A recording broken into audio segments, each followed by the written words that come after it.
Thursday, November 11th, and I am trying to wrap up part three of my mini series, which is on matching the hatch.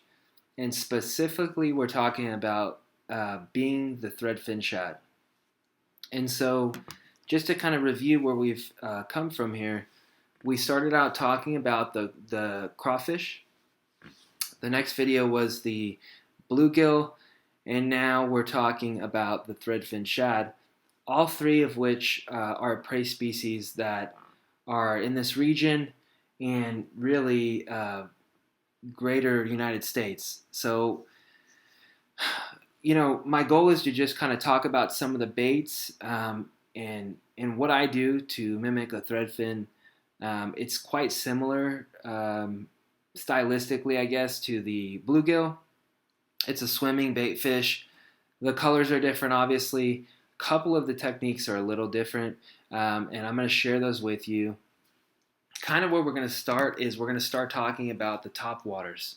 And so one of the main top waters that we're going to talk about is a Zara spook. Okay, there's a lot of baits that look like this that serve the same function, but this is the most recognizable and the one that's been around the longest. Let me see if I can kind of move my screen around here. So it's just a basic cigar style walking bait.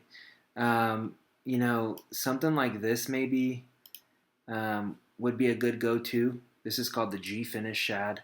Um, they don't really see the top of the bait as much as you would think they do. It's a lot about the underside where it's interacting with the water surface and they can see, they're looking at it from below. So something to keep in mind. But I just go for a very natural finish on it. Sometimes in stained water, I might go to something a little bit more of a matte finish, like a white, something like that. Whereas in clear, I go to like a silverish or very neutral, even maybe a clear type body, believe it or not. But that's one good bait for the top water that I like to use. The reason that I like this style is because if you see a fleeing bait fish or like a shad in nature, it will kind of periodically break the water surface and it will look like it's skipping along the top of the water, fleeing from the bass or whatever it is chasing it. And so the action that you put on this walking bait, it goes back and forth and kind of darts and dips in a similar way that you see the shad behaving in nature. So I don't know how big of a difference it makes, some of these subtleties that I'm pointing out, but to me, it makes me feel more confident, and I just always want to align as closely as possible to what happens in real life. There's a lot of baits that come and go in different trends, but you can never go wrong with mimicking wildlife. So to kind of piggyback off of the cigar style walking bait, I also like a super fluke, a Zoom super fluke, which is actually a soft bodied plastic bait fish representation. And let's take a peek here. Here's one right here. This is actually the color's called baitfish.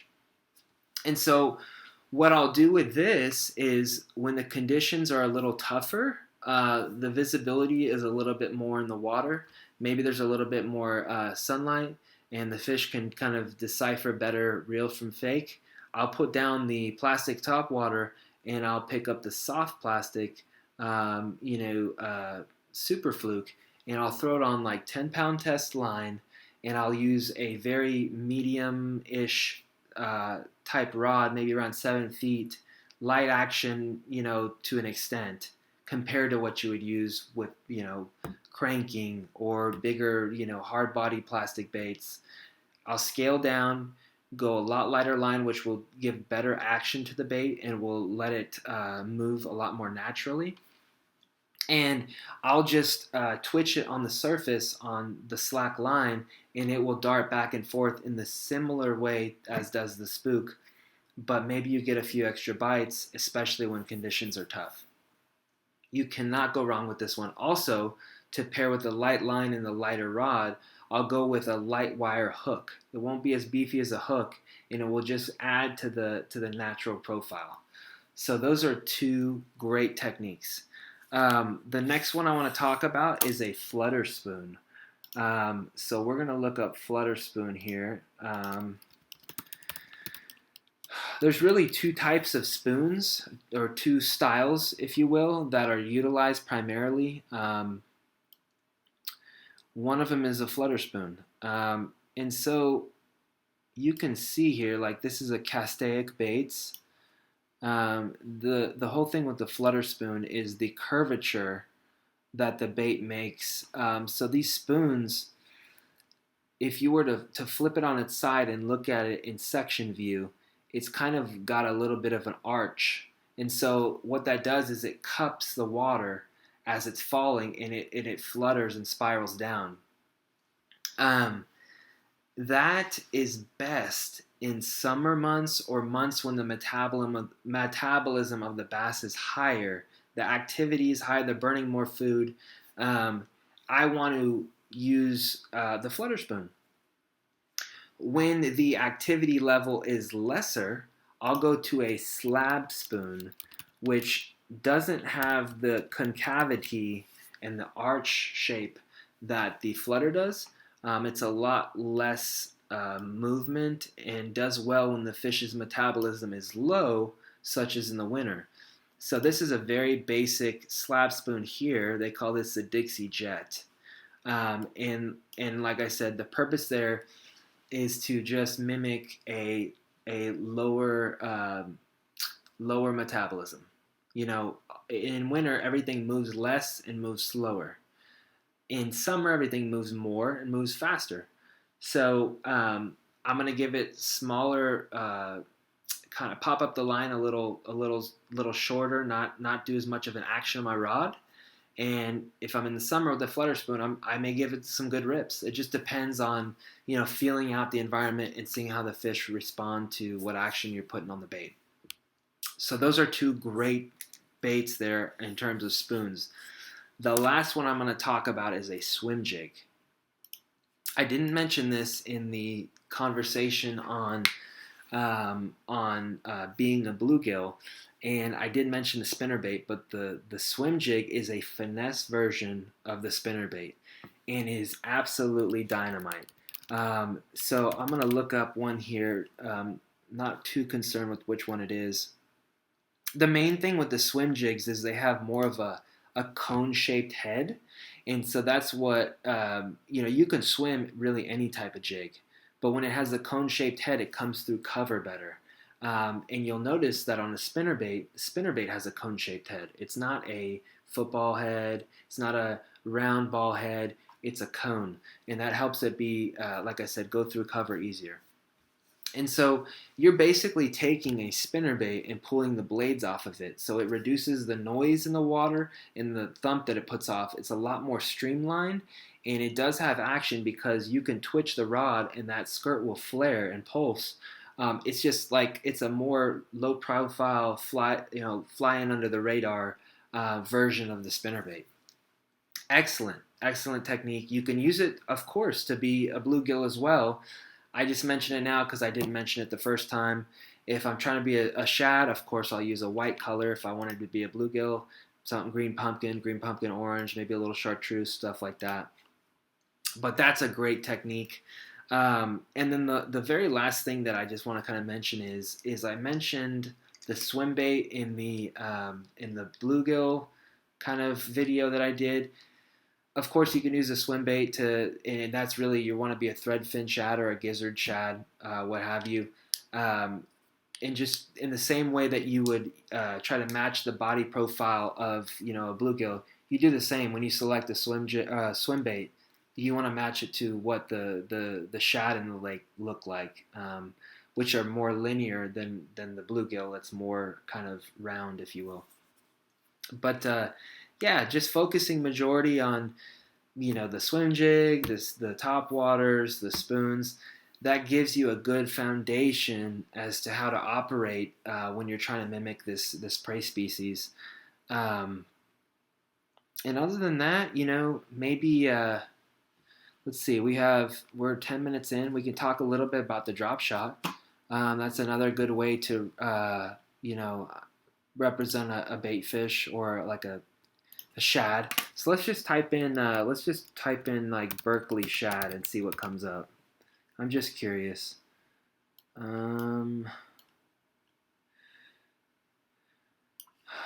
Jerk shad. The whole point here is to just mention the drop shot, really. Minnow. Let's see. You can use Berkeley gulp. Let's do this. Berkeley gulp. I don't know why, but they're showing me the big version of everything. Let's see here. Yeah, here's this gulp minnow. This is kind of a good starting point, I guess. Um, you can use these little minnows. These happen to have the gulp scent. I don't use them a ton, but I have caught fish on them. The whole point is that a drop shot's a great way, uh, another great way to catch them when you're trying to be a shad. And so I'll just go, I'll adjust the leader length on the bottom of the drop shot because you have your hook that's sitting off the bottom and a weight at the bottom. I'll adjust that leader length depending on how far off the bottom the fish are. And so, I could be fishing in 10 foot of water and I could have a very small distance between the weight on the bottom and the hook and essentially be fishing on the bottom. Or I could be fishing in 10 foot of water and have a 4 foot leader.